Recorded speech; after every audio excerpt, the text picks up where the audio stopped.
Real women. Real talk. Real messy. This is Messy Midlife. Hello, everyone, and welcome back to Messy Midlife. Hi, Lisa. Hi, Karen. Jen is not with us today, but we have something on our minds. We do.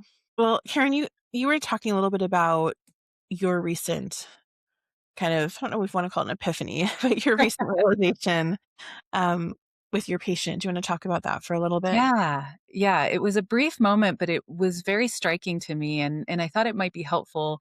We thought it might be helpful to share it on the podcast because we've been talking a lot about hormones and we've been talking about testing and care in midlife. And what came up in this appointment was um, a success that we were celebrating, which was this person had been responding very well to homeopathy.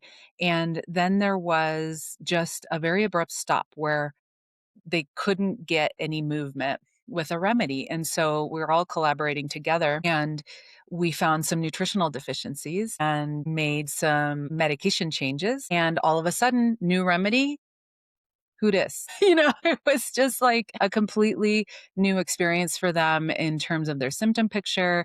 And it was just a really wonderful opportunity to highlight the importance of integrative care and comprehensive conceptualization of a case. And although that's relevant in all of health, I think that in perimenopause, it is non-negotiable. Well, and so I was thinking about that because I think oftentimes we're really focused on the physical symptoms, right? And I think homeopathy can be so lovely because it takes everything into account. But I feel like we also have to be doing that for ourselves. And I had a conversation. I would love to hear your take on this from a kind of therapy perspective, not so much a medical perspective.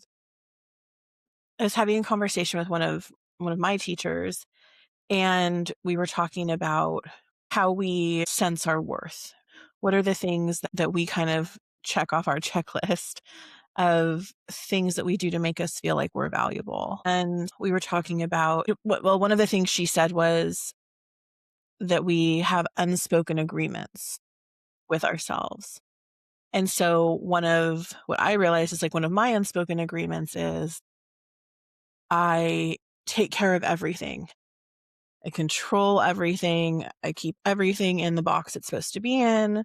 I do it for myself. I do it for my family. I was doing it in a really unhealthy way, actually, in my last relationship, and both for my partner and daughter. And realizing that that's what keeps me feeling like I have worth, which is a really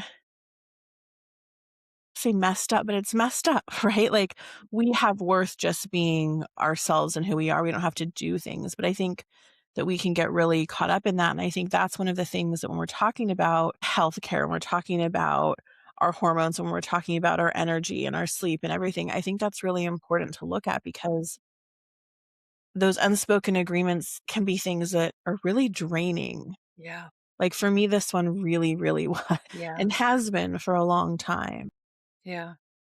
Well, good for you for recognizing that and identifying it. Awareness is the key to change. And it can be so difficult to look at those things at first, and then it becomes life changing once we start to chip away at it.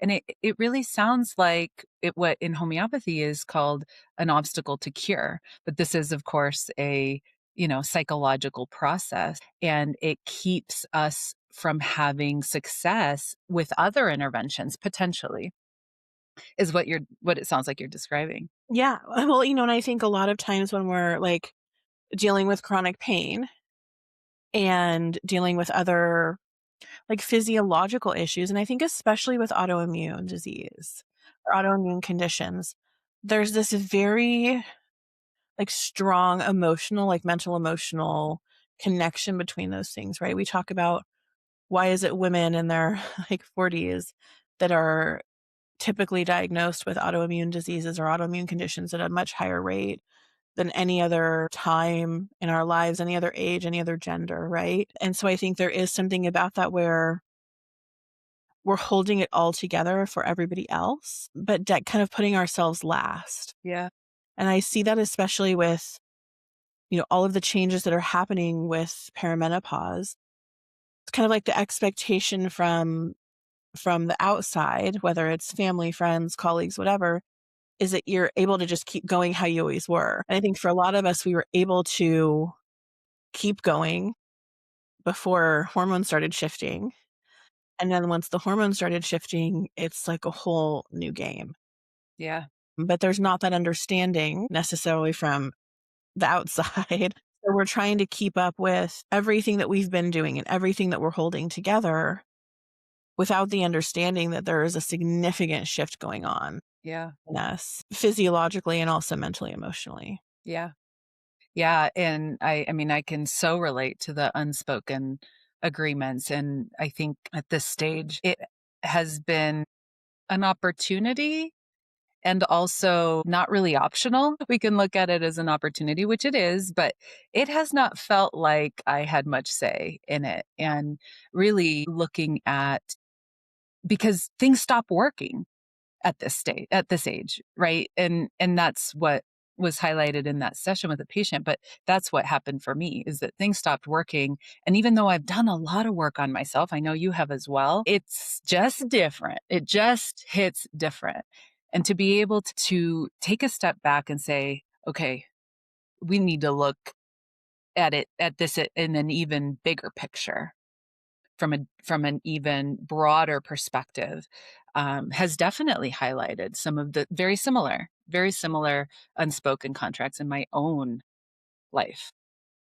Well, and I think that there is it partially it's about like taking power back when you're recognizing that there are these agreements that we've made with ourselves, right? And recognizing how to shift those and how to move through those. I feel like there's a lot of it's like not power, like it's empowering ourselves, right?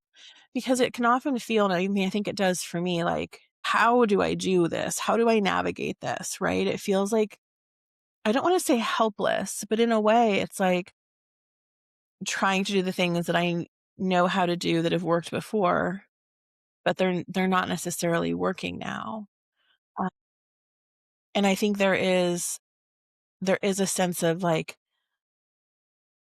there is a sense of power of being able to say, okay, I can actually control this. Like decide that I am going to let go of that agreement. That like that's not working for me anymore. I am choosing to let go of that. Um, and I think it's really common. I mean, I think it's common in women. I think it's common in eldest daughters, right? I think it's common in moms.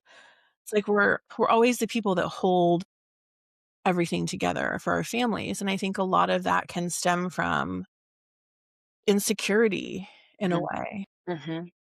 Um, I was listening to Gabor Mate, and I don't remember his exact wording, so this isn't like the quote, but he was talking about how when he was a young child and he was born in Europe during the war, his mother basically handed him over to another woman, to a stranger, and said, just like, to take care of him, right? Keep him safe. And so he, you know, struggled with the feelings through his life of feeling unloved, of not feeling important, of feeling like he could be given away. And he said, "So, what do those of us do that feel not worthy or that feel that we're not important? We become physicians because then we're important, right? We're inherently in the work that we do. We're needed. We're necessary. We're relied on."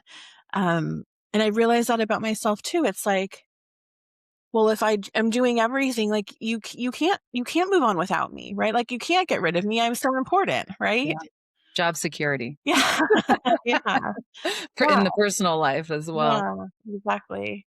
Um, and I think that's what a lot of my patients that I talk to, and a lot of like most all of my friends express that too. Like they're always the one keeping everything together, keeping like family calendar, dealing with the finances, like the one who like they're really like the president of the company when the company is your family. And whether that's, partner children, whether that's your parents and siblings, like there's always a dynamic of that where it's kind of the one who's like captain of the ship.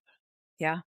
Yeah. Um, I'm definitely finding myself in that same place of I I recognize it for the most part. I mean, it still creeps up on me.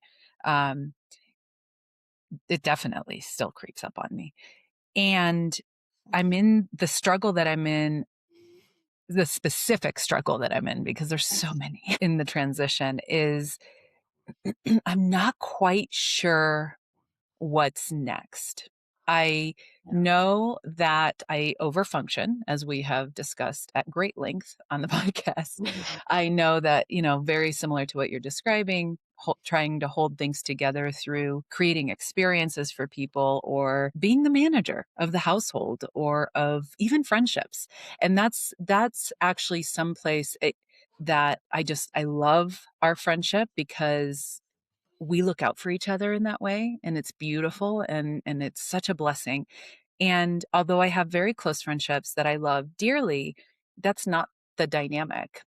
And that's, I think, one thing that is really beneficial about our friendship is that, I met both you and Jen as an adult. And so we come as whole people, adults working on our own stuff, and we can really show up and love one another in that way. And when you have relationships that start when you're so much younger, it's messy. Yeah. There's so much growth that has happened, and sometimes that growth shows up in the relationships, sometimes it doesn't.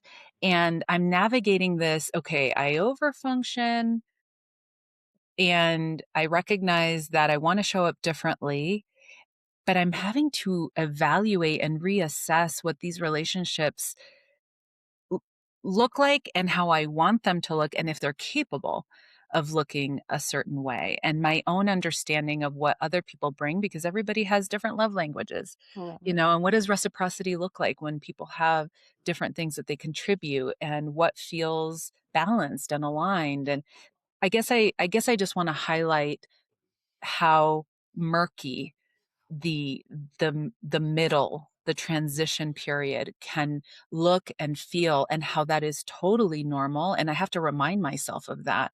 It is okay to not know what the next step is. You're Mhm. doing the work, you're staying aware and calling yourself on, certain behaviors that you want to be different. And the next step will reveal itself if we keep showing up Yeah. with that openness and willingness to shift Yeah, and desire to shift, and right? desire. I think that's a big part of it is having, like, understanding what isn't working and then understanding how we can change that because I think you're right. Sometimes I can feel like we don't have the tools or we don't know what we're supposed to do. So we're kind of waiting for that next step to be revealed. Um, but I think having that desire to shift things, and even if it is talking about it, like I feel like just like saying it out loud, and I think that's what so many of of our friends and our family, it's like it's saying those things out loud and giving it kind of a voice that helps the change too. So Yeah, that's what we do together, yeah. right? We say these are the things that are hangups for me, or that I want to heal or grow. And we hold such a wonderful, safe space for one another and support the process. So having that is, oof, priceless. Thank you for being the ears to Yeah. listen today. Thank you.